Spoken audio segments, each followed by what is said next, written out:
একদিকে আজ মায়ের গমন যাত্রা, আর অন্যদিকে হাতে আর মাত্র কটা দিন, তারপরই ঘরে আসতে চলেছে কোজাগরী লক্ষ্মী। প্রতিটি ঘরে ঘরেই পূজিত হবে কোজাগরী লক্ষ্মী এবং বাজারে চলে এসেছে লক্ষ্মী প্রতিমা। তবে গত বছরের তুলনায় কিছুটা বেশি রয়েছে মূর্তির দাম, জানালেন ব্যবসায়ীরা। কি জানালেন শোনাবো। মূর্তি নিয়ে বসছি, চাহিদা চলছে লক্ষ্মী মূর্তি। এবছর মানে মোটামুটি কিরকম চাহিদা?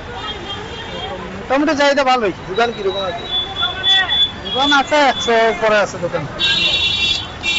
গত বছর কিরকম করছিলেন? লক্ষ্মী মূর্তি লঙ্কা মোড়ক কিরকম এবার বাজার? ওখানে তো বোঝা যায় না, মানে কালকে হইলো মেন বাজারটা। রেটটা কিরকম রেট? একটা আছে 1200 আছে, 1000 আছে, 800 আছে। গত বছর তুলনায় কি দামটা বেশি না? সবকিছুর লগে তো আমরা মিলে এই করতে হইবে আর কি। যেমন আমরা সাজনি আনে দাম, মূর্তি দেখবো দামে গেছে বাজার থেকে একটু বাড়া নিয়েছে। আপনারা শুনলেন তাদের থেকে বক্তব্য। তবে এবারে ভালো বিক্রির আশায় কিন্তু রয়েছে মৃৎশিল্পীরা। নিয়ে নিচ্ছে ছোট্ট একটি বিজ্ঞাপন বিরতি, সঙ্গে থাকুন।